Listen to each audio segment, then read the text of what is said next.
بسم الله الرحمن الرحيم الحمد لله رب العالمين والعاقبة للمتقين والصلاة والسلام على سيدنا محمد وعلى آله وأصحابه أجمعين أما بعد وعن أبي هريرة رضي الله تعالى عنه عن النبي صلى الله عليه وسلم قال لعن عبد الدينار ولعن عبد الدرهم۔ حضرت سیدنا ابو ہریرہ رضی اللہ تعالیٰ عنہ سے مروی ہے کہ نبی کریم صلی اللہ علیہ وسلم نے ارشاد فرمایا لعن عبد الدیناری وَلُعِنَ عَبْدُ الدِّرْہَم، دینار کا بندہ ملعون ہو گیا اور درہم کا بندہ ملعون ہو گیا۔ دینار اور درہم اس کا مطلب مال، یعنی مال کی بندگی اختیار کرنے والا، مال کی پرستش کرنے والا، مال کی پوجا کرنے والا ملعون ہو گیا۔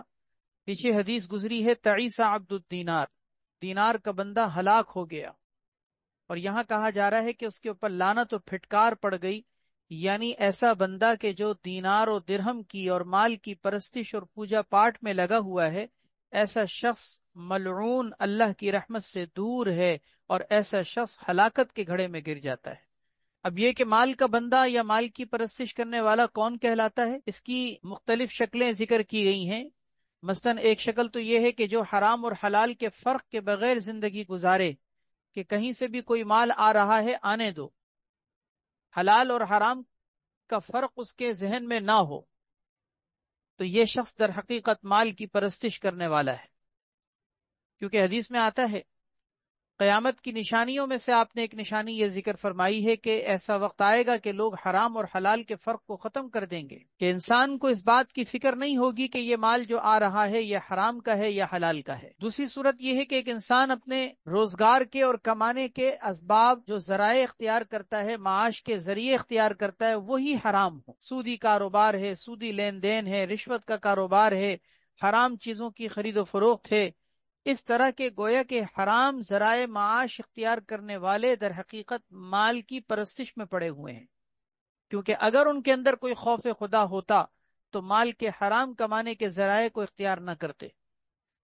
تیسری چیز یہ ہے کہ مال کے جو شرعی حقوق انسان کے اوپر لاگو ہوتے ہیں وہ ان سے کنارہ کش ہو کر زندگی گزارے، یعنی اسے زکوٰۃ کی کوئی فکر نہ ہو، قربانی کی کوئی فکر نہ ہو، اسے حج کرنے کی طرف کوئی فکر نہ ہو، اسے اپنے مال کے شرعی حقوق کی ادائیگی کا کوئی اللہ تبارک و تعالیٰ کا خوف محسوس نہ ہوتا ہو کہ میں اس مال کے حقوق کے بارے میں کل کیا جواب دوں گا۔ چوتھی صورت یہ ہے کہ مال کے وہ فتنے میں مبتلا ہو، مال کے بہت سارے فتنے ہوتے ہیں، فتنے کی شکلیں ہوتی ہیں، وہ مال کے فتنوں میں پڑا ہوا ہو، وہ بھی در حقیقت مال کی پرستش کرنے والا ہے۔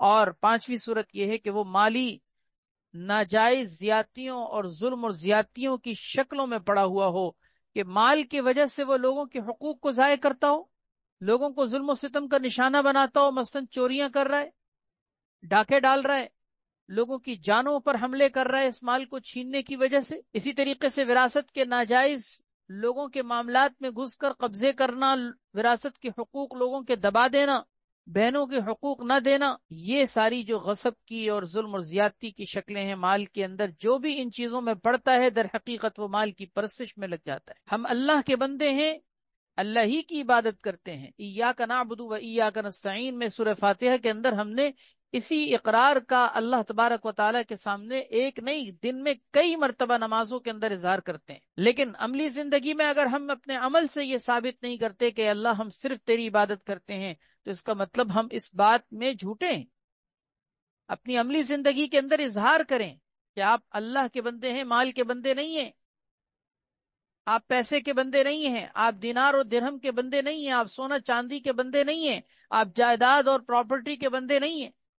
عملی زندگی کے اندر اس کا اظہار جب تک نہیں ہوگا اس وقت تک یہ قول کیسے سچا ثابت ہوگا۔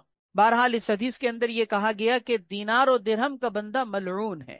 ملعون چونکہ لعنت سے ہے، لعنت کے معنی کل بھی ذکر کیے گئے تھے کہ لعنت کا معنی آتا ہے رحمت خداوندی سے دور ہونا۔ اس کا مطلب یہ ہوا کہ جو شخص مال کے فتنے میں مبتلا ہے اور مال کی پرستش اور پوجا پاٹ میں لگا ہوا ہے، در حقیقت وہ رحمت خداوندی سے دور ہے، اللہ کی رحمت اس سے روٹھی ہوئی ہے، وہ کبھی اللہ کی رحمت کے سائے میں زندگی نہیں گزار سکتا جو مال کے فتنے میں مبتلا ہے۔ اگلی حدیث ہے حضرت کعب ابن مالک رضی اللہ تعالیٰ عنہ، نبی کریم صلی اللہ علیہ وسلم کا ارشاد نقل فرماتے ہیں ماذئبانی جائعانی ارسلا فی غنم، آپ صلی اللہ علیہ وسلم نے ارشاد فرمایا کہ دو بھوکے بھیڑیے ذئبان، ذئبن کا تسنیہ ہے، ذئبن کے معنی آتے ہیں بھیڑیے کے، اور جائعانی جائع کا تسنیہ ہے جس کے معنی آتے ہیں بھوکے کے۔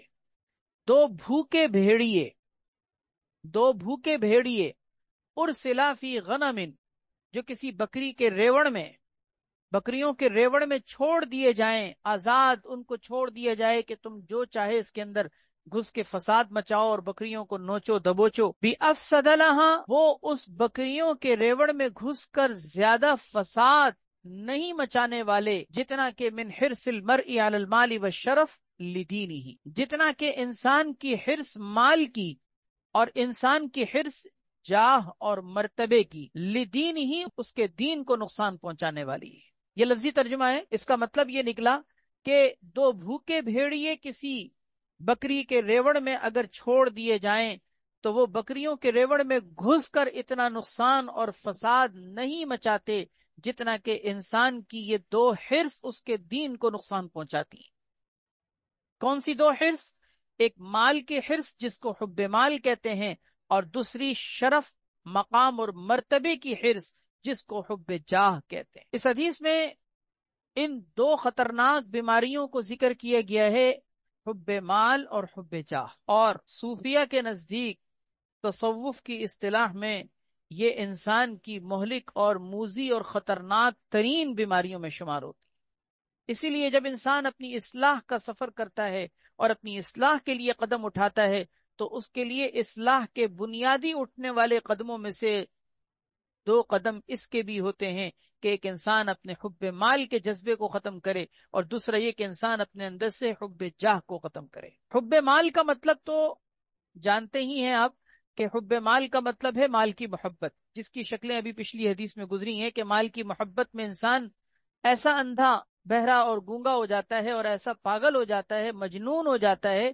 اور حواس باختہ ہو جاتا ہے کہ انسان اچھے برے کی اور نفع نقصان کی اور حرام اور حلال کی تمیز کو ختم کر دیتا ہے، رشتوں تک کو بالائے طاق رکھ دیتا ہے۔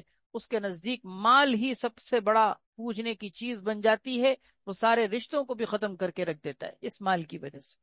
یہ مال کی محبت ہے۔ ظاہر ہے کہ یہ حب مال انتہائی خطرناک فتنہ ہے۔ حدیث میں آپ صلی اللہ علیہ وسلم نے فرمایا ہر امت کے لیے ایک فتنہ ہے، میرے لیے میری امت کے لیے فتنہ مال ہے، میری امت کے اندر یہ مال کا فتنہ رکھا گیا ہے۔ تو ایک تو یہ حب مال ہے، دوسری چیز ہے حب جاہ، جس کو حرص علی الشرف کہتے ہیں۔ حرص علی الشرف، حدیث میں اس کو شرف یعنی مقام اور مرتبے کی محبت قرار دیا گیا ہے۔ ہم اس کو اردو میں کہتے ہیں حب جاہ، مقام اور مرتبے کی محبت، یعنی اپنے آپ کو اس قابل اور لائق سمجھنے لگ جانا کہ چار آدمیوں کے درمیان میری ایک حیثیت ہے، میرا ایک مقام ہے، میرا ایک مرتبہ ہے۔ عہدے حاصل کرنے کی انسان کو فکر لگ جائے کہ میں کہیں اگر مثلاً چار آدمیوں کے درمیان بیٹھوں تو مجلس کے اندر میں ہی میرے مجلس بن جاؤں، مجھے عہدے مل جائیں، مجھے کرسی مل جائے، مجھے حکومت مل جائے، مجھے اقتدار مل جائے، مجھے غلبہ مل جائے، مجھے سرپرستی مل جائے، میں لوگوں کا امیر بن جاؤں، حاکم بن جاؤں۔ ظاہر ہے کہ یہ جذبہ اگر آپ غور کریں تو یہ جذبہ کیا ہے؟ متکبرانہ جذبہ ہے نا۔ تکبر کی طرف انسان کو لے جانے کے لیے یہی تو وہ چیز ہے کہ جو انسان کے اندر اثر انداز ہوتی ہے، اور انسان اپنے آپ کو ہم چما دیگرے نیست، یعنی میرے جیسا کوئی اور نہیں ہے، اس جذبے سے انسان کو تباہ کر دیتی ہے۔ یہی وہ کیفیت ہوتی ہے۔ اسی کو تکبر بھی کہتے ہیں، اسی کو عجب بھی کہتے ہیں کہ انسان خود پسندی میں مبتلا ہو جاتا ہے کہ میں کچھ ہوں، میں کچھ ہوں، میری صلاحیتیں کچھ ہیں، میرے اندر کچھ توانائیاں ہیں، میرے پاس کوئی چیز ہے۔ کسی کو اپنے حسن پر ناز ہوتا ہے، کسی کو اپنے پیسے پر ناز ہوتا ہے، کسی کو اپنی صلاحیتوں پر ناز ہوتا ہے، کسی کو اپنے علم پر ناز ہوتا ہے، کسی بھی چیز میں ہو سکتا ہے۔ یعنی تکبر کسی بھی چیز کی وجہ سے ہو سکتا ہے۔ بعض لوگوں کو علم کی وجہ سے ہوتا ہے، اللہ تعالیٰ حفاظت فرمائے، بعض لوگوں کو مال کی وجہ سے ہوتا ہے، بعض لوگوں کو مقام، عہدے اور مرتبے کی وجہ سے ہوتا ہے، بعض لوگوں کو حسن پر ہوتا ہے، بعض لوگوں کو اپنے کوئی فن اور ہنر اور صلاحیتوں پر ناز ہوتا ہے۔ کسی بھی چیز کی وجہ سے اگر انسان کے اندر یہ جذبہ پیدا ہو گیا تو اس کے اندر یہ خطرناک بیماری پیدا ہو گئی، جس کو ہم عجب بھی کہتے ہیں، خود پسندی، جس کو ہم تکبر بھی کہتے ہیں، کہ ایک انسان اپنے آپ کو کچھ سمجھنے لگے، کہ دوسروں کو حقیر جانتا ہو اور اپنے آپ کو بڑا سمجھنے لگے، اور اسی کو حب جاہ بھی کہتے ہیں۔ یہ حب جاہ صرف بیماری نہیں بلکہ مہلک بیماری ہے۔ یہ انسان کے اندر وہ بد اخلاقی کی بدترین شکل ہے کہ جو انسان کے دین کو تباہ کر دیتے۔ اسی لیے صوفیہ ان دونوں چیزوں کی اصلاح پر بہت محنت کی طرف توجہ دلاتے ہیں، کہ انسان اللہ تبارک و تعالی توفیق اگر دیں اور آپ اپنی اصلاح کے لیے اگر قدم بڑھائیں، تو پھر ان دو چیزوں کو پہلی فرصت میں ان کی اصلاح کرنے اور ان کو اپنے اندر سے نکالنے کے لیے فکر مند ہو۔ حب مال کے بارے میں پیچھے بھی ہم پڑھ چکے ہیں کہ یہ تو ہر برائی کی جڑ ہے۔ حب الدنیا رأس کل خطیئۃ، ہر برائی کی، ہر گناہ کی، ہر نافرمانی کی جڑ ہے یہ۔ اور حب جاہ ایسی چیز ہے جو انسان کو حق کو قبول کرنے اور لوگوں کے سامنے جھکنے اور تواضع اور عاجزی کا مزاج اختیار کرنے سے انسان کو دور رکھتی ہے۔ حدیث میں آتا ہے من تواضع للہ رفعہ اللہ، جو اللہ کے لیے تواضع و عاجزی اختیار کرے اللہ اس کو بلند کر دیتے ہیں، مقام اور مرتبہ دے دیتے ہیں، رفعت اور سربلندی عطا فرما دیتے ہیں۔ ومن تکبر وضعہ اللہ، اور جو تکبر اختیار کرے، اپنے آپ کو کچھ بڑا سمجھنے لگے، اللہ اس کو پست اور ذلیل کر دیتے ہیں۔ تو اس حدیث میں جو مہلک بیماری کے خطرناک ہونے کو بیان کیا گیا، اس کے اندر صرف ایک ہلاکت خیزی بیان نہیں کی گئی بلکہ کئی ساری ہلاکت خیزیاں اس کے اندر جمع ہیں۔ مثلا اس میں بھیڑیے سے تشبیہ دی گئی، اور بھیڑیا آپ کو پتا ہے کہ جانوروں میں، درندوں میں ایک خونخوار درندہ کہلاتا ہے۔ یعنی درندگی تو اور بھی چیزوں میں ہو سکتی تھی، جانوروں میں کتے کی مثال بھی دی جا سکتی تھی، لیکن خاص طور پر بھیڑیے کا اس میں ذکر کیا گیا، جس سے اس کی ہلاکت کو بیان کرنا مقصود ہے کہ یہ دونوں بیماریاں کیسی ہیں۔ جیسے کہ یوں سمجھو کہ بھیڑیا، ایک چیز تو بھیڑیے سے تشبیہ دی گئی، دوسری چیز اس کے اندر بھیڑیا بھی ایک نہیں بلکہ دو بھیڑیے۔ یہ بھی غور کرنے کے قابل بات ہے کہ ایک بھیڑیا اتنی زیادہ تباہی نہیں مچاتا جتنے دو بھیڑیے مل کر تباہی مچاتے ہیں، کیونکہ جب دونوں گھستے ہیں نا تو پھر وہ دونوں ایک دوسرے کو دیکھ کر آگے سے آگے بڑھنے کی کوشش کرتے ہیں، اور ان دونوں کو ایک دوسرے سے بھی تعاون اور سپورٹ ملتی ہے۔ ظاہر ہے کہ ایک آدمی جتنا فساد مچاتا ہے، دو آدمی مل کر اس سے ڈبل فساد مچاتے ہیں نا، کیونکہ ان دونوں کو آپس میں ایک دوسرے سے تعاون بھی ہوتا ہے، ایک دوسرے سے سپورٹ بھی ملتی ہے، اور دونوں مل کر کسی ایک بکری پر آسانی سے حملہ کر کے اس پر قابو پا سکتے ہیں۔ اکیلا بھیڑیا کسی بکری پر حملہ کرے تو ہو سکتا ہے کہ بکری اپنی جان چھوڑا کے بھاگ بھی جائے، لیکن جب دونوں مل کر دبوچیں گے تو بکری کا نکلنا بھی مشکل ہوگا۔ تو دوسری اس کے اندر ہلاکت خیزی کیا ہے؟ ایک بھیڑیا نہیں بلکہ دو بھیڑیے۔ اچھا، تیسری ہلاکت خیزی اس کے اندر کیا ہے؟ جائعان، یعنی وہ دونوں کے دونوں بھوکے بھی ہوں۔ اگر پیٹ بھرا ہو تو کہتے ہیں کہ پیٹ بھرا درندہ بھی بعض اوقات چھوڑ دیتا ہے۔ درندہ بھی بعض اوقات اگر پیٹ بھرا ہوا ہو نا اور کوئی اس کے قریب سے گزرے تو اس کو منہ نہیں لگاتا، کیوں؟ اس لیے کہ پیٹ بھرا ہو تو وہ حملہ نہیں کرتا۔ تو پیٹ بھرا ہوا نہیں ہے بلکہ جائعانی، وہ دونوں کے دونوں بھوکے بھی ہیں، بھوکے بھی۔ تو اب آپ اندازہ کیجئے کہ اس کے اندر ایک ہلاکت خیزی نہیں بلکہ کئی ساری ہلاکت خیزیاں۔ مثلا پہلی ہلاکت خیزی یہ کہ وہ بھیڑیا ہو، دوسری ہلاکت خیزی یہ کہ وہ ایک نہیں بلکہ ڈبل ہوں، اور پھر تیسری ہلاکت خیزی یہ کہ وہ بھوکے بھی ہوں۔ یہ تینوں چیزیں اگر تینوں ہلاکت خیزیاں سامنے رکھی جائیں تو اس کا مطلب یہ کہ وہ تباہی در تباہی در تباہی مچائیں۔ لیکن فرمایا کہ اتنی تباہی یہ کسی بکری کے ریوڑ میں گھس کر نہیں مچائیں گے جتنی کہ انسان کے اندر یہ دو بیماریاں اس کے دین کو تباہ کر دیتی، اس کے دین کو تباہ کر دیتی، حب مال اور حب جاہ۔ اس کا مطلب کیا ہوا کہ حب مال اور حب جاہ کی جو تباہی ہے وہ ان بھوکے بھیڑیوں کی مچائی ہوئی تباہی سے زیادہ ہے، اس سے زیادہ ہے۔ اور زیادہ ہونے کی وجہ، زیادہ ہونے کی وجہ یہ ہے کہ یہ دین کی تباہ کرنے والی چیزیں ہیں، وہ دنیا کی تباہ کرنے والی چیزیں ہیں، مال کے تباہ کرنے والی چیزیں ہیں۔ ظاہر ہے کہ دنیا کی تباہی کے مقابلے میں دین کی تباہی بڑی تباہی۔ خلاصہ یہ نکلا کہ اس حدیث میں ہمارے لیے کرنے کا کام یہ ہے کہ ہم مال کی محبت سے اور جاہ کی محبت سے نکل جائیں۔ ان دونوں چیزوں سے اپنے دین کو محفوظ رکھیں، ورنہ ہمارا دین ان دو بیماریوں کے ساتھ محفوظ نہیں رہ سکتا۔ جیسا کہ بھوکے بھیڑیوں سے بکریوں کے ریوڑ محفوظ نہیں رہ سکتے جب تک کہ ان کو محفوظ نہ رکھا جائے۔ تو اپنے دین کا اگر تحفظ چاہتے ہیں، اپنے تقوی اور اپنے ایمان کا، اپنی روحانی حالت کا اگر تحفظ چاہتے ہیں، اس کی بقا چاہتے ہیں، تو ان دو خطرناک مہلک بیماریوں سے نکل جائے گی۔ اللہ پاک ہمیں ان دونوں بیماریوں سے، خامیوں سے، اللہ ان دونوں خطرناک بیماریوں سے ہم سب کی حفاظت فرمائے۔ اللہ سے مانگا کریں، اپنی دعاؤں میں اس دعا کو شامل کریں، یا اللہ حب مال اور حب جاہ سے محفوظ فرما، یا اللہ حب مال سے اور حب جاہ سے محفوظ فرما۔ اگلی حدیث ہے وعن خباب رضی اللہ تعالی عنہ عن رسول اللہ صلی اللہ علیہ وسلم قال ما انفق مؤمن من نفقة الا اجر فيها۔ حضرت خباب رضی اللہ تعالیٰ عنہ فرماتے ہیں کہ نبی کریم صلی اللہ علیہ وسلم نے ارشاد فرمایا، ما انفق مؤمن من نفقة، کسی مومن نے کوئی خرچہ نہیں کیا، الا اجر فیہا، مگر اس میں اس کو اجر دیا گیا۔ اس کا مطلب کیا ہوا کہ مومن جو کچھ بھی خرچ کرتا ہے وہ اجر پاتا ہے۔ اپنے مال میں سے، اپنے پیسوں میں سے جو پیسہ بھی وہ اللہ کے راستے میں خرچ کرتا ہے، اپنی ذات پر لگائے، اپنے بیوی بچوں پر لگائے، اپنی ضروریات زندگی کو پورا کرنے میں لگائے، صدقہ خیرات کرنے میں لگائے، راہ خدا میں انفاق فی سبیل اللہ کے اندر خرچ کرے، ہر چیز پر اس کو اجر دیا جاتا ہے۔ الا نفقتہ فی ھذا التراب، سوائے اس کے اس خرچے کے کہ جو وہ اس مٹی میں، یعنی گارے مٹی میں خرچ کرتا ہے۔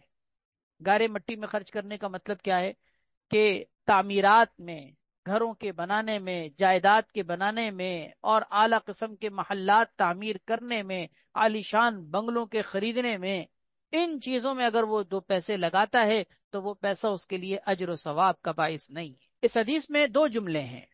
پہلا جملہ ما انفق مؤمن من نفقۃ الا اجر فیہا، اس پہلے جملے کا مطلب یہ ہوا کہ انسان کے کیے ہوئے ہر خرچے پر اجر ملتا ہے، لیکن اس میں یہ شرط ہے کہ وہ خرچہ ناجائز جگہ پر نہ ہو۔ اگر کوئی حرام ذریعہ معاش اختیار کر کے اس کو حرام طریقے سے خرچ کرتا ہے تو ظاہر ہے کہ جب پیسے ہی حرام ہو اور خرچ کرنے کی جگہ ہی حرام ہو تو پھر اس پر اجر کیسے ہے؟ تو اس کا مطلب اگر مال حرام ہے تو خرچ کرنے پر اجر نہیں ملے گا، اگر جگہ خرچ کرنے کی حرام ہے تو اس جگہ پر خرچ کرنے پر بھی انسان کو اجر نہیں ملے گا، بھلے وہ حلال پیسے ہی خرچ کرے۔ تو یہ دونوں چیزیں مستثنا ہیں کہ حرام ذریعے سے انسان نے پیسہ نہ کمایا ہو اور حرام طریقے سے اس کو خرچ نہ کرے، تو انسان کو اس کے کیے ہوئے ہر خرچے پر اجر ملتا ہے۔ اس میں بشارت دی گئی ہے کہ مومن جو پیسہ خرچ کرتا ہے اس پر اجر ملتا ہے، حتیٰ کہ میں نے عرض کیا کہ اپنی ذات پر جو وہ پیسہ لگاتا ہے اپنی ضروریات زندگی کو پورا کرنے میں، یا اپنے بیوی بچوں پر، اپنے ماتحتوں پر وہ خرچ کرتا ہے، بظاہر یہ ان کی ایک نان نفقے کی شکل اختیار کر رہا ہے، لیکن اس پر بھی اجر ہے۔ احادیث میں اللہ کے نبی صلی اللہ علیہ وسلم نے اس کو بھی صدقہ قرار دیا ہے۔ یہ تو ہو گیا پہلا جملہ کہ مومن کے کیے ہوئے ہر خرچے پر اجر ملتا ہے۔ دوسرا جملہ اس کے اندر یہ ہے کہ الا نفقتہ فی ھذا التراب، سوائے اس کے اس خرچے کے جو وہ اس مٹی میں لگاتا ہے، یعنی گارے مٹی کے اندر، تعمیرات کے اندر، گھر بنانے کے اندر، عالیشان بنگلوں کی تعمیر کے اندر جو خرچ کرتا ہے، جو پیسہ لگاتا ہے، وہ اجر سے خالی ہے۔ علماء نے اس کے مطلب میں یہ بات ذکر کی ہے کہ اس کے اندر یہ فرق کیا جائے گا، حدیث سے ثابت ہے یہ کہ اگر وہ ضروریات زندگی کے اعتبار سے اپنے رہائش کے گھر کو بنانے میں اگر وہ پیسہ لگا رہا ہے جو اس کی بنیادی ضرورت میں سے ہے، تو پھر اس صورت میں اس کے اندر بھی اس کو اجر ملے گا، کیونکہ وہ اس کی ضرورت ہے۔ جیسے تن ڈھانپنے کے لیے کپڑا انسان کی ضرورت ہے، لیکن یہی کپڑے اگر ایک انسان اس کے اندر منہمک ہو جائے اور زرق برق قسم کے لباسوں کے اندر اور اعلیٰ قسم کی پوشاکوں کے خریدنے میں اور انہی کے اندر ایسا پاگل پن اختیار کر جائے کہ وہ ہر وقت کپڑوں کی فکر لگ جائے، تو ظاہر ہے کہ یہ فتنہ ہے۔ کھانے پینے میں دیکھ لیں، انسان کی بنیادی ضرورت ہے، اس کو پورا کرنے پہ اجر ہے، لیکن ایک انسان کھانے پینے کے اندر ہی منہمک اور غرق ہو کے رہ جائے کھپ جائے اس کے اندر تو پھر وہ انسان کی ضرورت سے زائد چیز ہے۔ اسی طرح یہ انسان کی جو سکونت کی اور رہائش کی چیز ہے، اگر یہ ضرورت کی حد تک محدود ہو تو اس میں کوئی حرج کی بات نہیں، کیونکہ یہ انسان کی بنیادی ضروریات میں سے۔ ہاں، حرج کی بات یہ ہے کہ ایک انسان اپنے سکونت کے اور اپنے رہائش کے گھر کے علاوہ گھروں کے بنانے میں، تعمیرات کے کرنے میں، جائیداد کے جمع کرنے میں، پراپرٹی کے جمع کرنے میں، انہی چیزوں میں دن رات لگ جائے، غرق ہو جائے، تو پھر جس طرح سے کھانے پینے کے اندر، جس طرح لباس اور پوشاک کے اندر انسان ضرورت سے آگے بڑھ جائے تو پھر غفلت میں مبتلا ہو جاتا ہے، اسی طرح ان چیزوں کے اندر لگنے کی وجہ سے بھی غفلت میں مبتلا ہو جائے، اور پھر اس کے اندر، اس خرچ کے اندر اللہ کے نبی صلی اللہ علیہ وسلم کے ارشاد کے مطابق اسے کوئی اجر نہیں ملے گا۔ اس سے معلوم ہوا کہ انسان کو اپنی ضروریات زندگی کی حد تک تو ٹھیک ہے، سکونت اور رہائشی گھر کے اعتبار سے کوشش کرنی چاہیے، خرچے کرنے چاہیے، دو پیسے بھی اگر جمع ہوں تو اس موقع پر انسان کو اپنے گھر کے بنانے اور خریدنے کی کوشش کرنی چاہیے۔ ہمارے اکابر، ہمارے بزرگان دین اس کی تلقین کیا کرتے تھے۔ حضرت مفتی شفیع صاحب رحمۃ اللہ علیہ، مفتی اعظم پاکستان، معارف القرآن کے مصنف، حضرت شیخ الاسلام مفتی محمد تقی عثمانی صاحب دامت برکاتہم العالیہ کے والد محترم، وہ فرمایا کرتے تھے کہ اگر کبھی اللہ تبارک و تعالیٰ آپ کو کچھ مال کہیں سے دے دیں اور آپ کے پاس کچھ مال کے جمع ہونے کا بندوبست ہو جائے تو پہلی فرصت میں اگر آپ کا گھر نہ ہو تو اپنا گھر خریدنے اور بنانے کا انتظام کریں، تاکہ کرائے وغیرہ کے گھروں کے اندر جو انسان کو مشقتیں اور تکلیفیں اٹھانی پڑتی ہیں ان سے انسان بچ جائے، تاکہ تمہیں اور تمہاری اولاد کو، تمہارے اہل و عیال اور گھر والوں کو کوئی مشقت نہ ہو۔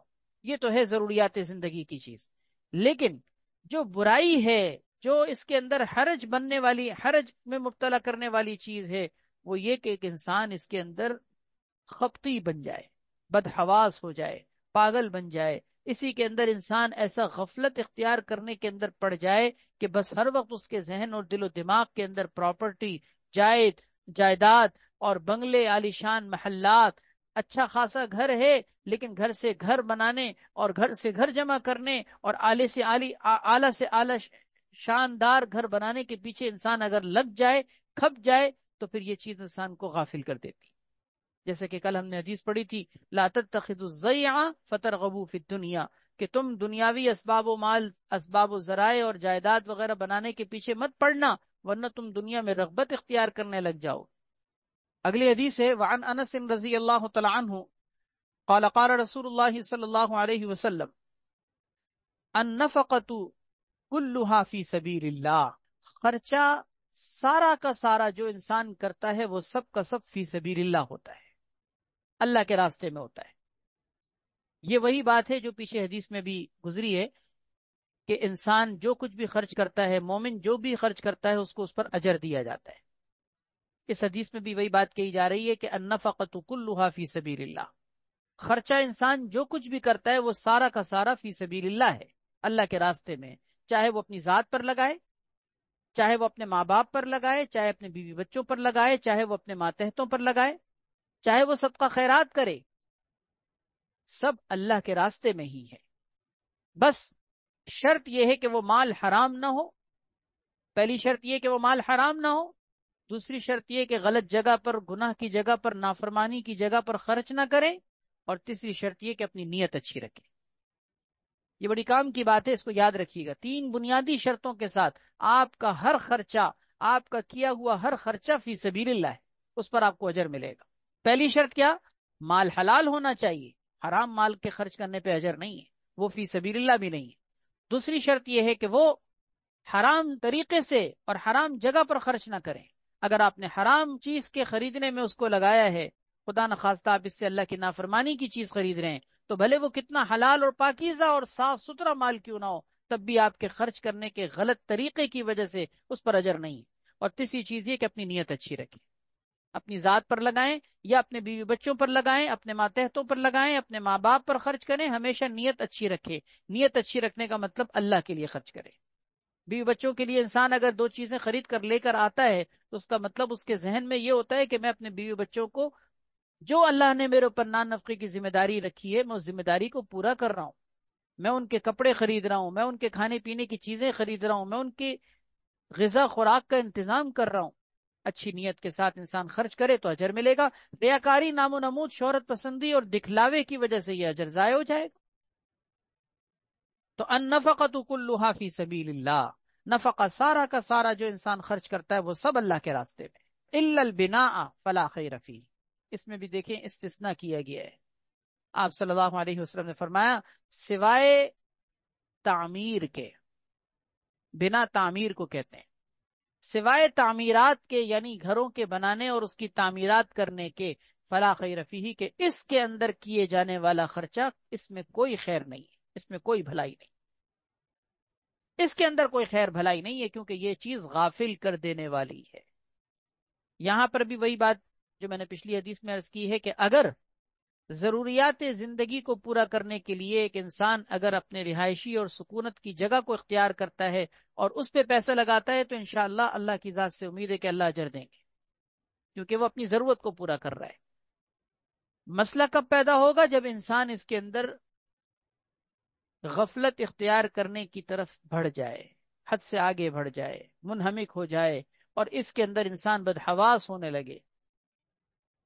اس پر ایک سوال یہ پیدا ہوتا ہے، آپ کے ذہن میں بھی شاید پیدا ہو، کہ پھر تو اگر یہی قید لگانی تھی تو پھر تو اس کا مطلب تو پھر کھانے پینے کے اندر بھی یہی قید، لباس اور پوشاک کے اندر بھی یہی قید ہے. تو اس کا مطلب تو یہ ہوا کہ بطور خاص پھر بنا یعنی تعمیر کا تذکرہ کیوں کیا گیا؟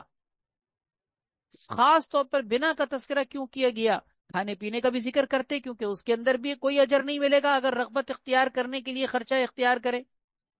لباس اور پوشاک کے خریدنے میں بھی اجر نہیں ملے گا اگر ہم اس کے اندر رغبت اختیار کرنے کے لیے حد سے آگے بڑھیں.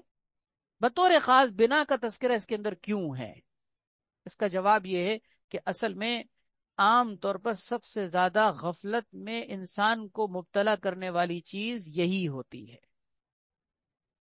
عام طور پر اگر آپ نے مشاہدہ کیا ہے، اگر آپ نے مردوں کی زندگیوں کو خاص طور پر دیکھا ہو، اگر تجربہ کیا ہو، تو عام طور پر جو مرد حضرات جائیداد، پراپرٹی اور گھروں کے بنانے، عالیشان بنگلوں کے پیچھے پڑ جاتے ہیں تو عام طور پر وہ اس کے اندر ایسے ہی غافل ہو جاتے ہیں اور ایسے ہی غفلت میں پڑ جاتے ہیں جیسے کہ عورتوں کا معاملہ کپڑوں اور زیورات کے اندر غفلت میں جانے کی طرف ہوتا ہے. عورتوں کا عام طور پر دیکھیں غفلت میں پڑنے کی جو چیزیں ان کے لیے ہوتی ہیں وہ کیا؟ اعلیٰ سے اعلیٰ عمدہ قسم کے کپڑے، اچھے سے اچھے کپڑے، نئے نئے ڈیزائن، نئے نئے پرنٹ اور اچھے سے اچھے کلر. کوئی اچھے سے اچھا کپڑا اچھی حالت میں ہو لیکن وہ بھی پرانا ہو جاتا ہے اگر مارکیٹ میں نیا کپڑا آ جائے، یا ایک دفعہ ہم نے کوئی کپڑا پہن لیا تو بس ہمارے لیے پرانا ہو گیا، اگرچہ اپنی ذات میں وہ کتنا ہی قیمتی کیوں نہ ہو. یہی حال زیورات، سونا چاندی، ان چیزوں کے اندر. تو عام طور پر یہ کثرت سے دیکھا جاتا ہے کہ عورتوں کے اندر یہ چیز فتنے کی طرف لے جانے والی ہے اور دنیا کی طرف رغبت اختیار کرنے کی طرف انسان کو مائل کر دیتی ہیں یہ چیزیں. اور مردوں کو عام طور پر کثرت سے یہ دیکھا جاتا ہے جائیداد، پراپرٹی، پلاٹ، یہ وہ.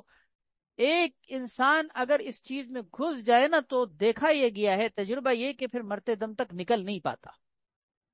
یہ آنکھوں کا مشاہدہ ہے، جو لوگ اس میں پڑ جاتے ہیں وہ جانتے.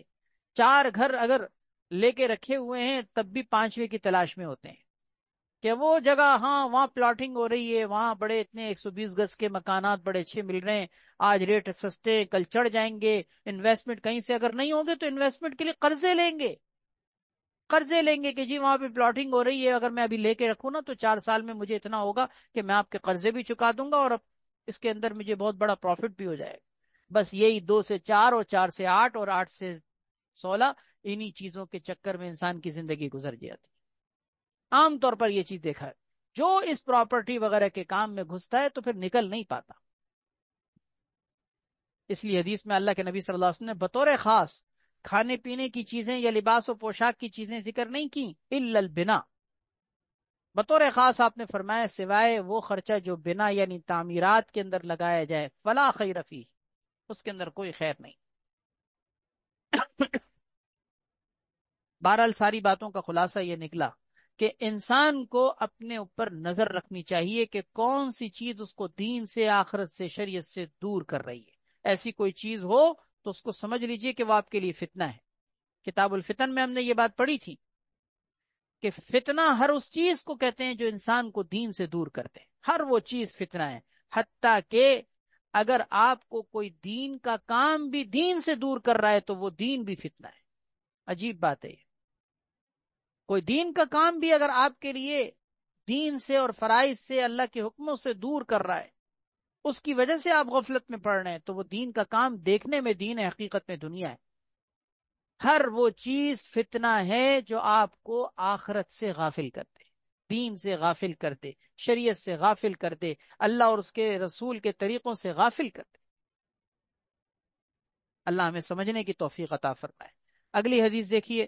وعنہ ان رسول اللہ صلی اللہ علیہ وسلم خرج یوما، نبی کریم صلی اللہ علیہ وسلم ایک دن نکلے. وَنَحْنُ مَعَهُ، صحابہ کرام فرماتے ہیں کہ ہم بھی آپ کے ساتھ تھے. فَرَآ قُبَّةً مُشْرِفَةً، تو آپ نے کوئی بلند قبہ یعنی گنبد نما کوئی چیز دیکھی. قبہ اصل میں کہا جاتا ہے گنبد کو، کوئی اونچی مچان ہو، کوئی اونچا سائبان ہو، اس کو بھی قبہ کہتے ہیں. تو نبی کریم صلی اللہ علیہ وسلم نے کوئی قبہ دیکھا، کوئی گنبد دیکھا جو مشرفتن بلند تھا، یعنی کوئی ایسا مکان گنبد نما بنا ہوا تھا جو بلند تھا. فقال، آپ نے فرمایا، ما ہذہ، یہ کیا ہے؟ قال اصحابہ، آپ کے صحابہ کرام نے فرمایا کہ ہذہ لفلان رجل من الانصار، کہ یا رسول اللہ یہ فلاں انصاری صحابی کا ہے. کسی انصاری شخص کا نام لیا کہ یا رسول اللہ یہ فلاں انصاری شخص کا ہے کہ انہوں نے یہ مکان تعمیر کیا ہے. فسکتا، آپ خاموش ہو گئے، آپ نے کوئی مزید بات نہیں کہی. لیکن وَحَمَلَهَا فِي نَفْسِهِ، آپ نے اس بات کو اپنے دل میں اٹھا لیا، اپنے اوپر سوار کر لیا، یعنی آپ کو یہ چیز محسوس ہوئی. لفظی ترجمہ اس کا یہ ہے کہ وَحَمَلَهَا فِي نَفْسِهِ، آپ نے اس چیز کو اپنے دل میں اٹھا لیا. کیا مطلب اٹھا لیا؟ کہ آپ نے اس چیز کو اپنے اوپر سوار کر لیا، کہ وہ چیز آپ کے اوپر سوار ہو گئی. آپ نے اس چیز کو محسوس کیا کہ یہ کوئی اچھا کام نہیں ہے کہ میرے صحابی ہیں اور اتنے عالی شان قسم کے مکان بنانے کے پیچھے پڑ گئے. مکان تو ضرورت کے تحت سادگی کے ساتھ بھی بن سکتا تھا. تو آپ صلی اللہ علیہ وسلم نے اپنے صحابہ کی تربیت اس انداز میں کی تھی کہ اگر کوئی ایسی چیز جو دنیا سے بے رغبت کرنے والی ہو، اگر آپ ان کے اندر دیکھتے تھے تو آپ تنبیہ فرماتے تھے، آپ ان کی اصلاح فرماتے تھے، آپ ان کی تربیت فرماتے تھے. اس کا یہ مطلب نہیں کہ عمدہ قسم کے گھر تعمیر کرنا یا کوئی گھر کو ڈیکوریٹ کرنا یا گھر کو خوبصورت بنانا اور کچھ مزین اور آراستہ کرنا اور کچھ اس کے اندر ڈیزائننگ کرنا یہ کوئی بری چیز ہے. نہیں، جائز کے درجے میں ہے. اگر آپ حلال اور جائز طریقے سے، حلال مال سے اگر آپ اپنے گھر کو سادگی سے بنانے کے بجائے کچھ اچھے انداز میں بناتے ہیں، ٹھیک ہے، جائز ہے. لیکن اس پر آپ صلی اللہ علیہ وسلم نے جو تنبیہ کی، وجہ اس کی یہ تھی کہ آپ اپنے صحابہ کرام کے اندر اس چیز کو محسوس کرتے تھے کہ ان کے اندر کوئی دنیا کی رغبت والی چیز نہ پائی جائے، کیونکہ یہی صحابہ کرام آگے آنے والی قیامت تک کی انسانیت کے لیے مشعل راہ تھے، رہنما تھے، مقتدا تھے، پیشوا تھے. آپ نہیں چاہتے تھے کہ ان کے اندر کوئی ایسی چیز ہو کہ جس کی وجہ سے ان کی ذات کو دیکھ کر لوگوں کے لیے دروازے کھلے. آپ نے تربیت کے لیے اپنے صحابہ کرام کے اندر ایک خاص قسم کی تربیت کی روش اپنائی تھی کہ آپ کوئی ضرورت سے آگے بڑھ کر ایسی چیز جو غفلت میں ڈالنے والی ہو کوئی دیکھتے تھے تو تربیت کرتے تھے. بہرحال وَحَمَلَهَا فِي نَفْسِهِ، آپ نے اس کو اپنے دل میں اٹھا لیا، یعنی محسوس کیا. حتیٰ لما جاء صاحبها، یہاں تک کہ جب اس گھر کے بنانے والے، وہ جو قبہ تعمیر کرنے والے صحابی تھے انصاری، جب وہ آپ صلی اللہ علیہ وسلم کے پاس تشریف لائے، فسلم علیہ فی الناس، تو انہوں نے آپ صلی اللہ علیہ وسلم کو لوگوں کے درمیان سلام کیا. لوگ بھی موجود تھے، وہ صحابی بھی آئے، آ کر آپ صلی اللہ علیہ وسلم کو سلام کیا. اپنے معمول کے مطابق لوگوں کے درمیان آپ صلی اللہ علیہ وسلم سے انہوں نے سلام کیا. فأعرض عنہ، آپ نے ان سے اعراض کیا. اس کا یہ مطلب نہیں کہ آپ نے ان کو سلام کا جواب نہیں دیا، سلام کا جواب تو دیا، لیکن جس خندہ پیشانی کے ساتھ اور حشاش بشاش چہرے کے ساتھ، تر و تازگی کے ساتھ آپ ملا کرتے تھے معمول کے مطابق، آپ نے اپنے معمول کے مطابق اس طریقے سے ان سے ملاقات نہیں. اس کو اعراض سے تعبیر کیا جا رہا ہے. اور یہ چیز ایسی ہے کہ ہر انسان محسوس کر لیتا ہے. مثلاً اگر آپ کسی سے ملتے ہیں اور وہ آپ کے ساتھ خوش باشی کے ساتھ ملتا ہے، خندہ پیشانی کے ساتھ ملتا ہے، کسی دن اگر اس کی خندہ پیشانی میں کچھ کمی بھی اگر ہوگی تو آپ کو محسوس ہوگا کہ آج مزاج کچھ بدلا ہوا ہے، کیا بات ہے؟ آپ پوچھتے ہیں کہ بھئی آج کیا ہوا، آج چہرے کا رنگ کیوں بدلا ہوا ہے، آج اس طریقے سے آپ حشاش بشاش چہرے کے ساتھ نہیں ملے، کیا بات ہے؟ تو نبی علیہ الصلوۃ والسلام سے آ کر جب انہوں نے سلام کیا تو آپ نے جواب تو دیا، لیکن آپ کے انداز سے پتہ چل رہا تھا کہ آپ ان سے اعراض کر رہے ہیں، آپ ان کو اگنور کر رہے ہیں۔ صنع ذلک مرارا، انہوں نے یہ کام کئی دفعہ کیا، کیا مطلب کہ انہوں نے یہ چیز کئی مرتبہ محسوس کی، مختلف مجلسوں میں محسوس کی، یا پھر ایک ہی مجلس میں کئی دفعہ انہوں نے آپ سے کوئی بات کرنا چاہی، لیکن آپ کے جواب دینے کے انداز کو دیکھ کر وہ سمجھ گئے کہ آج مزاج یار کچھ برہم ہے، آج مزاج یار کچھ برہم ہے، آج کچھ خفگی ہے، آج کچھ انداز بدلا بدلا سا ہے۔ حتی عرف الرجل الغضب فیہ والاعراض عنہ، یہاں تک کہ وہ صحابی جو انصاری صحابی تھے وہ آپ صلی اللہ علیہ وسلم کی ناراضگی اور آپ کے اعراض کرنے کو سمجھ گئے، وہ ان چیزوں کو سمجھ گئے کہ آج آپ کو کوئی غضب ہے، یعنی غصہ ہے، کوئی ناراضگی ہے، اور اعراض یعنی آپ کے اعراض کرنے کو سمجھ گئے کہ آج آپ مجھے اگنور کر رہے ہیں۔ فشکا ذلک الی اصحابہ، انہوں نے یہ بات صحابہ کرام سے ذکر کی، صحابہ کرام سے عرض کی کہ کیا ماجرا ہے، کیا بات ہے، آج نبی علیہ الصلوۃ والسلام کا چہرہ بدلا بدلا سے کیوں لگ رہا ہے میرے بارے میں؟ وقالا، انہوں نے عرض کیا، واللہ انی لانکر رسول اللہ صلی اللہ علیہ وسلم، اللہ کی قسم آج میں محسوس کر رہا ہوں نبی کریم صلی اللہ علیہ وسلم کو بدلا بدلا۔ لَأُنْكِرُ، لفظی ترجمہ اس کا یہ کہ آج میں آپ صلی اللہ علیہ وسلم کے چہرے میں اجنبیت دیکھ رہا ہوں۔ لَأُنْكِرُ، کہ میں آپ صلی اللہ علیہ وسلم کے چہرے میں کچھ اجنبیت سے دیکھ رہا ہوں، کیا مطلب؟ چہرہ کچھ بدلا بدلا سا محسوس ہو رہا ہے۔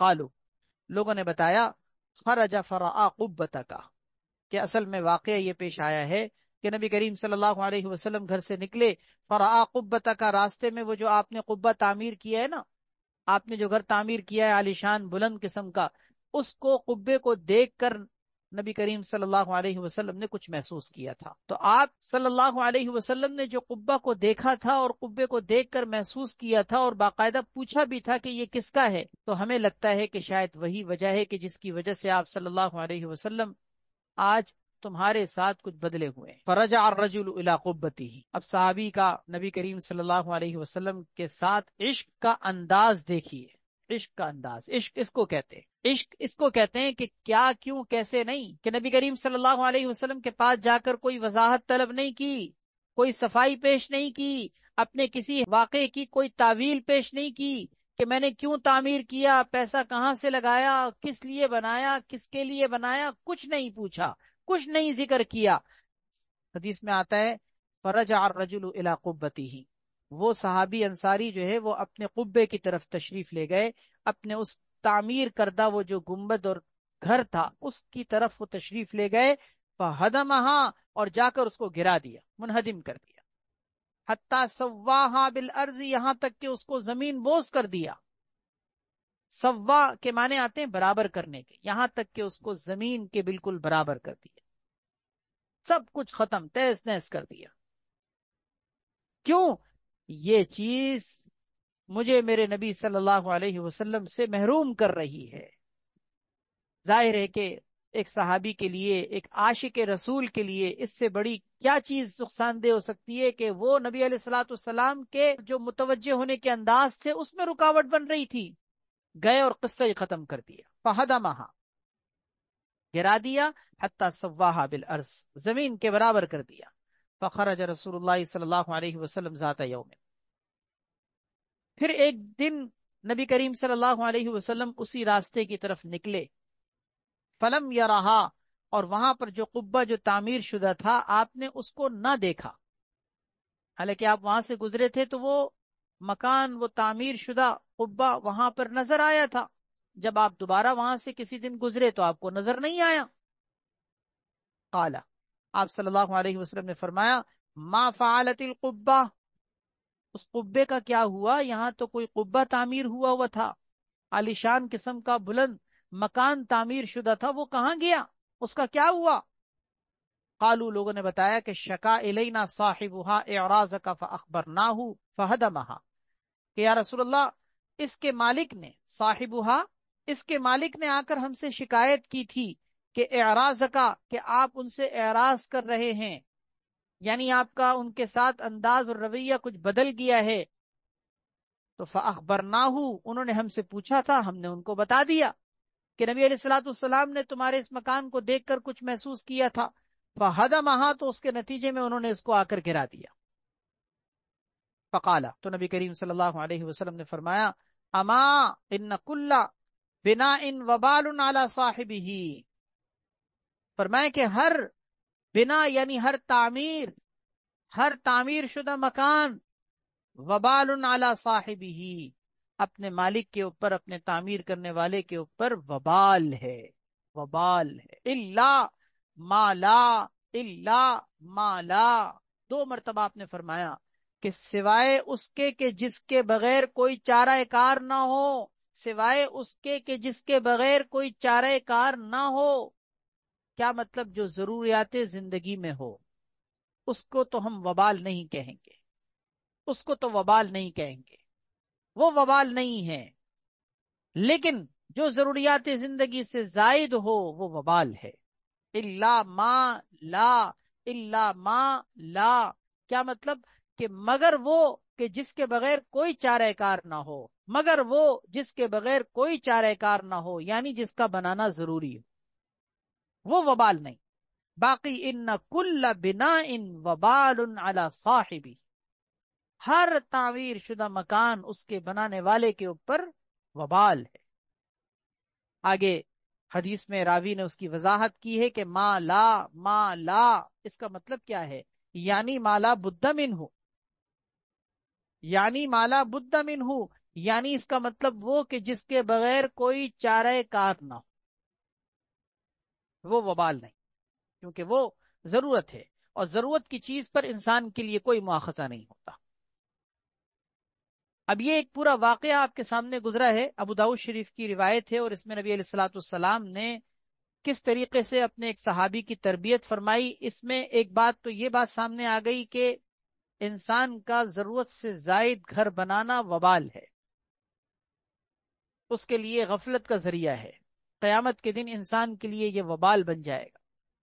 دنیا میں بھی وبال ہو جاتا ہے کہ دنیا میں بھی اس کی وجہ سے جھگڑے، پراپرٹی کے جھگڑے، وراثتی جھگڑے کھڑے ہو جاتے ہیں. اور دنیا میں بھی وبال اس طرح بھی ہو جاتا ہے کہ ایک انسان کا دین متاثر ہو جاتا ہے، انسان آخرت کی طرف متوجہ نہیں رہ پاتا، دنیا کے اندر منہمک ہو جاتا ہے. اور آخرت میں بھی وبال ہوگا کہ یہ چیز انسان کی جو غافل کر دینے والی تھی، آخرت کے بڑے بڑے درجات سے محروم کر دے گی. ایک بات تو اس میں یہ معلوم ہوئی. دوسری بات، اگر اس میں آپ یہ سوال کریں کہ وہ صحابی نے بھی تو اپنی ضرورت کا گھر بنایا ہوگا، تو پھر وبال کیسے تھا ان کے لیے؟ ان صحابی نے اپنی ضرورت کا گھر بنایا تھا، تو پھر ان کو آپ نے کیوں متوجہ کیا اور آپ نے ان کی تنبیہ کی اور ان کی تربیت فرمائی؟ اس کا جواب ایک تو یہ ہے کہ ہو سکتا ہے کہ یہ ان کے اپنے ضرورت کے گھر سے زائد ہو، کیونکہ حدیث میں تو اس کا تذکرہ نہیں ہے نا کہ ان کے اس کے علاوہ کوئی گھر نہیں تھا. ہو سکتا ہے کہ یہ ان کے رہائشی کوئی گھر کے علاوہ کوئی گھر ہو، کہ وہ رہتے کہیں اور ہوں اور انہوں نے اس جگہ پر کوئی گھر تعمیر کیا ہو. تو اگر یہ ہے تو پھر تو اس کا مطلب وہ ضرورت سے زائد تھا. دوسرا جواب یہ کہ اگر وہ ضرورت کا گھر تھا بھی، تب بھی سادگی سے گھر بنانے کے بجائے انہوں نے اس کے اندر قبہ تعمیر کیا تھا. قبہ کا مطلب ایک بلند بالا عمارت، ایک بڑی شاندار عمارت جو گنبد نما اس دور کے اندر قیمتی سمجھی جاتی تھی. تو نبی علیہ الصلوۃ والسلام نے صحابی ہونے کے ناطے سے ان کی تربیت فرمائی. مسئلے کی روح سے اگرچہ میں نے عرض کر دیا ہے شروع میں کہ گھر اگر کچھ خوبصورت مزین اور آراستہ ڈیکوریٹ بھی کیا جائے تو کوئی حرج کی بات نہیں ہے، لیکن چونکہ معاملہ صحابی کا عام لوگوں سے مختلف ہے، اس لیے کہ نبی کریم صلی اللہ علیہ وسلم جانتے تھے کہ یہ آنے والی نسلوں کے لیے، قیامت تک کی انسانیت کے لیے مقتدیٰ ہیں، پیشوا ہیں، یہ مشعل راہ ہیں، رہنما ہیں، ان کو دیکھ کر لوگ اپنے دین کو سمجھیں گے. تو آپ اپنے صحابہ اکرام کی اس طرح سے تربیت کرتے تھے کہ اگر کبھی کوئی ضرورت کی چیز کو بھی آپ سادگی سے آگے بڑھ کر مزین اور آراستہ ہونے کی طرف بڑھتے ہوئے اگر صحابہ کو دیکھتے تھے تو آپ ان کی تنبیہ فرماتے تھے۔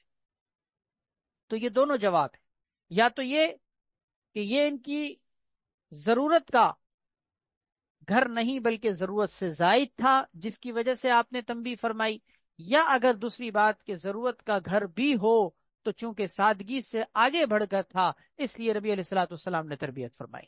یہاں اس حدیث میں جو واقعہ آپ کے سامنے آیا ہے، اس واقعے کے اندر ایک جز اور بھی قابل وضاحت ہے۔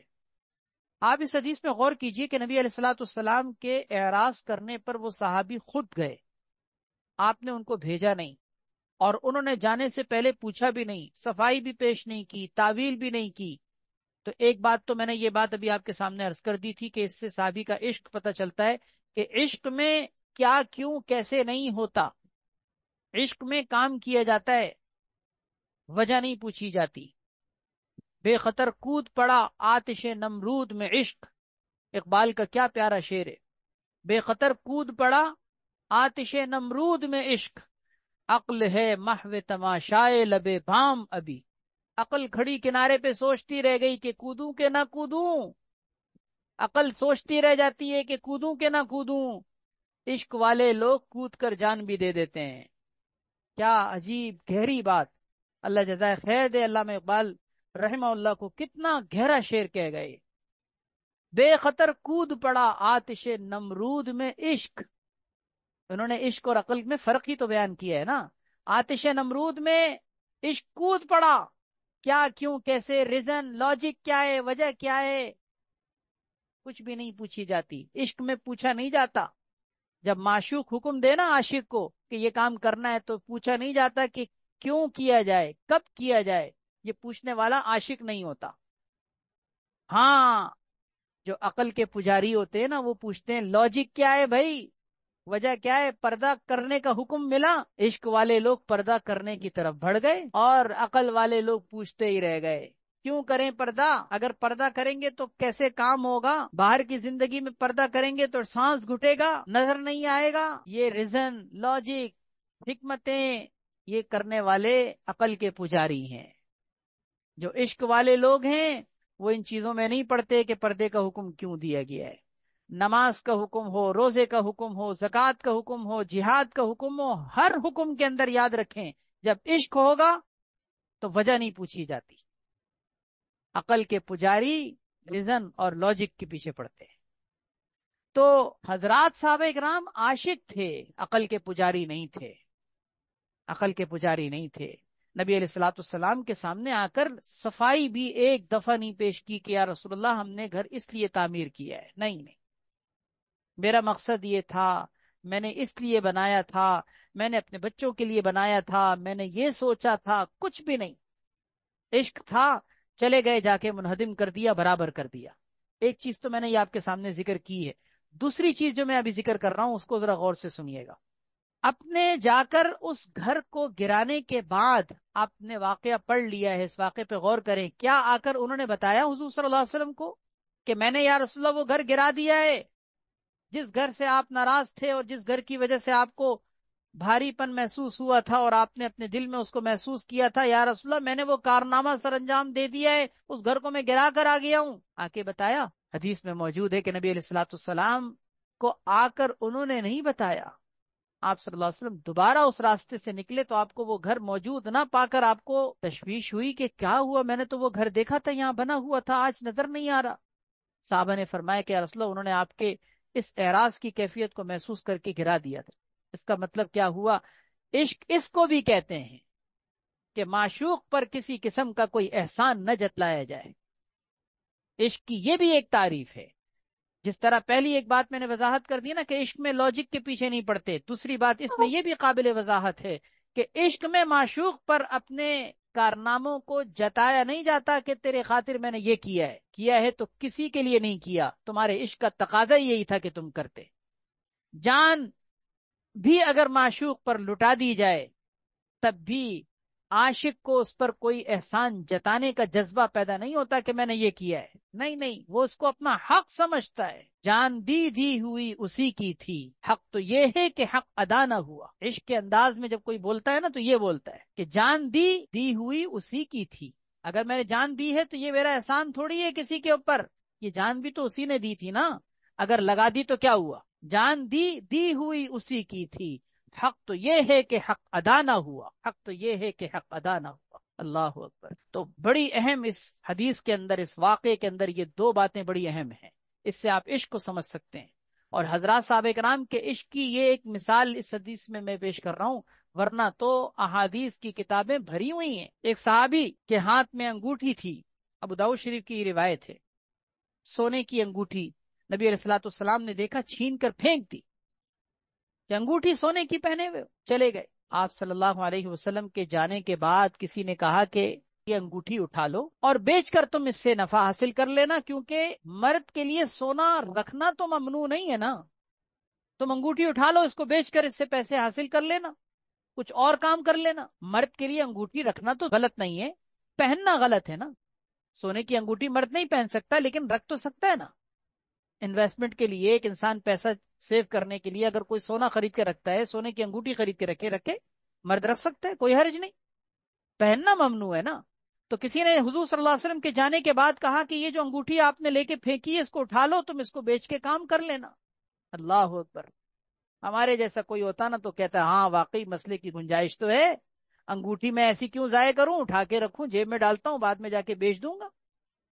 لیکن صحابہ کا کیا جواب ہو سکتا ہے؟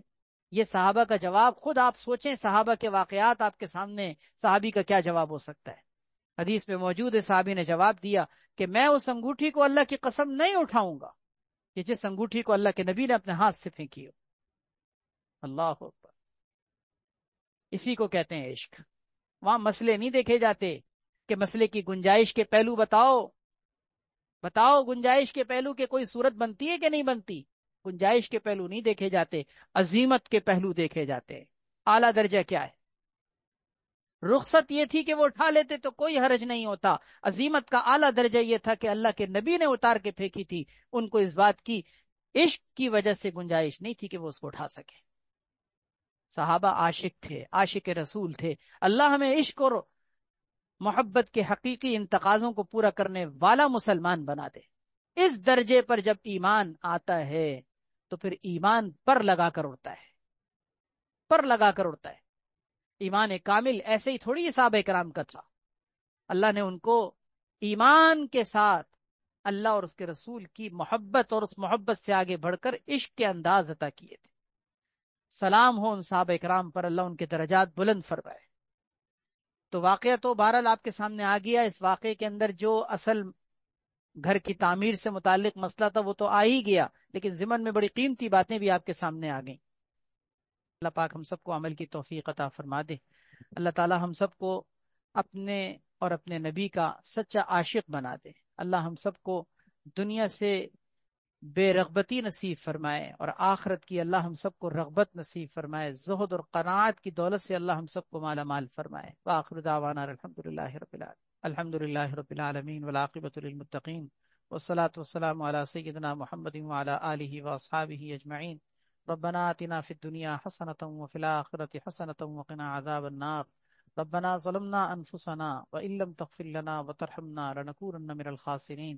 یا ارحم الراحمین، اپنے فضل سے، اپنے کرم سے ہماری اس مجلس کو، ہماری اس درس کی محفل کو اپنی بارگاہ میں قبول فرما. اے اللہ ہم سب کے اس مل بیٹھنے کو قبول فرما لے، ہمارے لیے ہدایت کا ذریعہ بنا دے، نجات کا ذریعہ بنا دے. اے اللہ کل قیامت کے دن انہی مجلسوں کی برکت سے ہماری مغفرت فرما دینا، بخشش فرما دینا. ہم شوق کے ساتھ، محبت کے ساتھ، عقیدت کے ساتھ اپنی تربیت اور اصلاح کی فکر لے کر یا اللہ ان مجلسوں میں بیٹھتے ہیں، دین کی باتیں سنتے ہیں، آپ کے پیارے نبی صلی اللہ علیہ وسلم کے فرامین مبارکہ کو پڑھتے ہیں. اللہ ہمارے اس مل بیٹھنے کو قبول فرما، ہمارے لیے نجات کا ذریعہ بنا. رمضان کی مبارک ساعتوں میں اللہ اپنے یہ محفل ہمیں نصیب فرمائی. اے اللہ اپنے فضل و کرم سے اعلیٰ درجے کی قبولیت عطا فرما دے، اعلیٰ درجے کا اجر و ثواب نصیب فرما دے. اس میں تمام شرکت کرنے والوں اور والیوں کو سب کو اپنی شان کے مطابق یا اللہ دنیا آخرت میں اجر و ثواب نصیب فرما. یا اللہ سب کو عشق اور محبت نصیب فرما، اپنا بھی اور اپنے حبیب کا بھی اور اپنے محبوب بندوں کا بھی عشق نصیب فرما، اور اپنے ان عاشقوں کے ساتھ قیامت میں ہمارا حشر فرما لینا. اے اللہ انہی عاشقوں کی معیت اور رفاقت میں ہم سب کو جنت میں داخلہ نصیب فرما دے. اے رب کریم اپنے فضل سے، اپنے کرم سے ہماری تمام مرادوں کو پورا فرما، تمام پریشانیوں پریشانیوں کو دور فرما، تمام مسائل کو حل فرما، ہم سب کو ہدایت نصیب فرما، ہماری اصلاح فرما، ہمیں اپنی اصلاح کی فکر نصیب فرما۔